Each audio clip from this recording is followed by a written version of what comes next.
మొన్న వచ్చినటువంటి 'game changer' movie గురించి మాట్లాడుకుంటే, అంత పెద్ద హీరో, అంత పెద్ద సినిమా అని బాగా స్ లేపారు. అదేవిధంగా ఇప్పుడు సోషల్ మీడియా వల్లే బాగా పడిపోయింది. నెగెటివ్ టాక్ ఏదైతే ఫ్లాప్ అవ్వడం వల్ల ముఖ్యంగా దీనికంతటికి కారణం సోషల్ మీడియా అంటూ కూడా బాగా నెగటివిటీ స్ప్రెడ్ అవుతుంది. సోషల్ మీడియా దీన్ని మీరు కారణమైతే ఏకీభవిస్తారా? సోషల్ మీడియా కారణమైతే హ్మ్.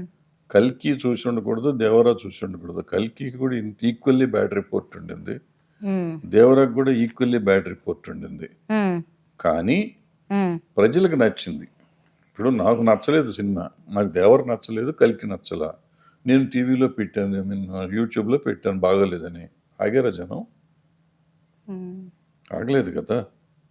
సో ఎవరో పెడితే సినిమాలు ఆగిపోతాయి, చచ్చిపోతాయి అని మనం అనుకోవటం అంటే మన ఎట్లంటారంటే ఇంత పబ్లిసిటీ ఇచ్చారు. ఇప్పుడు మళ్ళా పడిపోవడానికి కూడా, ఫ్లాప్ అవ్వడానికి కూడా ఒక కారణం సోషల్ మీడియా అన్నట్టుగా కూడా ఏం లేదు, అంటున్నారు బయట. అనుకుంటున్నారు, అనుకునేవాళ్ళు అనుకుంటారు అంతే. అనుకున్న దానికి ఎవడు బాధ్యుడు? హ్మ్. ఊరికే అసలు ఫస్ట్ మన మీద మన కాన్ఫిడెన్స్ లేకపోవటం. టీవీ వాళ్ళు మీరు రిపోర్ట్స్ రాయొద్దు, ఏమి బాగాలేదంటే బాగాలేదంటాడు. హ్మ్. ఎగ్జాంపుల్ రీసెంట్గా వచ్చిన కల్కిను దేవరానే. దేవరనైతే అసలు చూడలేమన్నారు, ఫస్ట్ అవును. హాఫ్ చూడటమే కష్టం అన్నారు. అవును. మరి సినిమా ఎగబడి చూశారు కదా, బ్రహ్మాండమైన రెవెన్యూ వచ్చింది కదా. హ్మ్. ఈవెన్ కల్కికి భయంకరమైన డివైడెడ్ రిపోర్ట్ ఉండింది. హ్మ్. కొంతమంది బాగుందన్నా కానీ మెజారిటీ లేదు అన్నట్టుగా అనిపించింది మనకు వినే సౌండింగ్. అదే. కానీ రెవెన్యూకి వచ్చేటప్పటికి అది మరి త్రిబుల్ ఆర్ దాకా వెళ్ళిపోయింది కదా. హ్మ్. సో ఈ ఈ మనం భ్రమలు అనమాట. ఇప్పుడు సినిమా ప్రజలకు నచ్చాలి, అవును. వీళ్ళకి కాదు. హ్మ్. వీళ్ళకి నచ్చటం కాదు. ఇప్పుడు వీళ్ళు కావాలంటే కొంతమంది అందులో డబ్బులు తీసుకుని బాగుందని రాసేవాళ్ళు కూడా ఉన్నారు. హ్మ్. వాళ్ళ కోసం కాదు, మనం వాళ్ళని పట్టించుకోవటం మానేయాలి. హ్మ్. ఈ సినిమాలు పర్టికులర్గా ఈ 2 సినిమాలు చూసిన తర్వాతైనా వీళ్ళకి ధైర్యం రావాలి ప్రొడ్యూసర్కి. హ్మ్. ఇంకా గేమ్ చేంజర్ వాళ్ళు ఎవడో చెప్తే సినిమా ఆడలేదు అనేది తప్పు. అది హ్మ్. సినిమా బాగాలేదు, ఆడలేదు, ఇండియన్ బాగాలేదు, ఆడలేదు.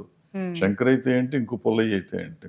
సంక్రాంతి సినిమా చూసుకుంటే తక్కువ బడ్జెట్ సినిమా అయినప్పటికి కూడా ఇప్పుడు అదొక మంచిగా మనం చూస్తాను కదా, బాగా చూస్తున్నారు నడుస్తుంది. కదా. అవును.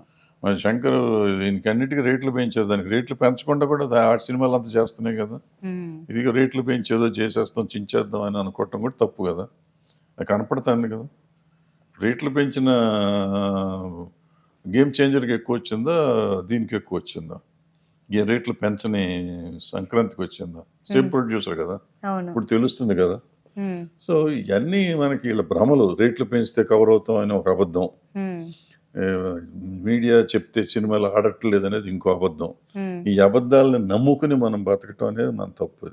అసలు ఇప్పుడు ఈ రేట్లు ఒక సినిమాకి పెంచడం అనేది కావచ్చు, ఒక సినిమాకి తగ్గించడం అనేది. ఇది ఎంతవరకు ముఖ్యంగా ఇవన్నీ కూడా ప్రజల మీదనే కదా అదే రుద్దేది. చెప్తున్నా కదమ్మా, 2 ఇది మోసాలని ఎంతవరకు చెప్తున్నాను కదా. ఆ మోసాలు అంటే నా ఫెయిల్యూర్ని నేను కవర్ చేసుకుంటానికి ఈ పూరితమైన మాటలు మాట్లాడుతూ ఉంటాను హ్మ్. అంతే తప్ప నిజం కాదు. నిజమైతే నీకు సంక్రాంతికి వచ్చి ఎందుకు ఆడతాను, అదే. ఎందుకు అంత డబ్బు వస్తాను? హ్మ్. సంక్రాంతి నువ్వు రేటు పెంచిన గేమ్ చేంజరు, అందులో 500 కోట్లు పెట్టి తీస్తేనే సినిమాలు ఆడతాయి అనుకుని 500 కోట్లు పెట్టి తీస్తే హ్మ్. నీకు రాకుండా మరో 50-60 కోట్లకి తీసిన సినిమాకి ఎందుకు రెవెన్యూ వస్తుంది రేట్లు పెంచకుండా? అదే.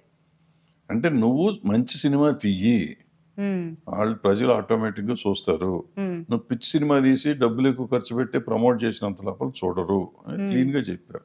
హ్మ్. ఈ మధ్యకాలంలో ఒక డబ్బింగ్ సినిమా వచ్చింది, హిందీ సినిమా ఏదో. మొత్తం ఇండస్ట్రీ అంతా అక్కడ కూర్చుని అల్లకల్లలు చేశారు, వందలతో ఓపెనింగ్ వచ్చింది. హ్మ్. మరి ఎందుకు రాలా ఓపెనింగ్? ఇండస్ట్రీ వాళ్ళంతా ప్రమోట్ చేస్తే వస్తుంది అన్నారు, ప్రమోట్ చేశారుగా మరి. హ్మ్. సో ఇవన్నీ ప్రమోషన్స్, ఇవన్నీ ఒట్టి మాటలు. ప్రజలకి వాళ్ళకి ఆడియన్స్కి ఎక్కాల, ముందు ఫస్ట్ లుక్ ఎక్కాలి. ఫస్ట్ లుక్ ఎక్కే సినిమా ఎక్కిందంటే ఆటోమేటిక్గా ఎవరైంది చెప్పినా ఓపెనింగ్ వస్తుంది. హ్మ్. ఇందాక చెప్పిన సినిమా మొన్న ఆ మధ్య 2 years బ్యాక్ అనుకుంటా, మసూద్ అని ఒక సినిమా వచ్చింది. అవును. ఆ పేరు వినటానికి అసలు సినిమా అని అనిపిస్తుంది, ఆర్టిస్టులు లేరు. మరి దానికి ఓపెనింగ్ వచ్చింది, ఆడింది సినిమా. బానే ఆడింది. అవును. అసలు ఆ టైటిల్కి ఎందుకు వస్తారు సినిమా? హ్మ్. నిన్నటి కాక మన 35 అని వచ్చింది, ఎవడన్నా అవును. 35 అని పెడితే సినిమా చూస్తారా? హ్మ్. అదే గదా! కానీ అసలు దాంట్లో ఎవరున్నారు? ఆ అమ్మాయికి పెద్ద మార్కెట్ లేదు, Nivetha Thomas. Nivedita Thomas. Nivetha Thomas ఒక్కతే కొంచెం తెలిసిన అమ్మాయి, మిగిలిన వాళ్ళు ఎవరు? ప్రియదర్శి ఎవరు ఒకడు తెలీదు. ఉన్నాడు. అవును. వాళ్ళిద్దరి మీద పెద్ద ఆడాల్సిన సినిమా ఏం కాదు మరి, బట్ ఆడింది కదా. అదే. సినిమా బాగుంటే ఆడుతుంది. హ్మ్. సో అవన్నీ వదిలిపెట్టేసి మనం మీడియా చెప్పకూడదు, మీడియా చేయకూడదు, ఇంకోటి ఏదో చెయ్యాలి, లేకపోతే రేట్లు పెంచాలి, ఇవన్నీ మనం మోసం చేసుకోవటం. ఇది పక్కన పెడితే ఇప్పుడు అసలు పెద్ద పెద్ద హీరోలకి రెమ్యునరేషనే 300 కోట్లు అన్నట్టుగా ఫస్ట్ రెమ్యునరేషనే పోతుంది కదా. అవును, అదే అక్కడే రేట్లు పెరుగుతున్నాయి. రేటు పెరిగేది అదే. మీరు థియేటర్ టికెట్ రేటు పెంచి హీరోలకు రేట్లు ఇస్తారు, అంతే సింపుల్. అదే జరుగుతుంది.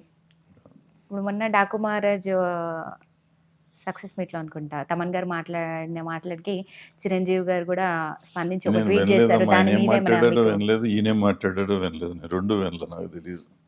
దాని గురించి తెలియదంటారా? తెలీదు, నేను వినలేదు. నేనంటే యాక్చువల్గా ట్రై చేస్తాను. ఇప్పుడు ఏమవుతుందంటే యూట్యూబ్లో చూద్దామని పెడితే చెప్పబోయేవాళ్ళు ఆయన ఏం చెప్పాడు గబుక్కొని చెప్తే మాకు ఈజీగా అర్థమవుతుంది. చిరంజీవి గారు ఏం చెప్పాడు చెప్తే అర్థమవుతుంది.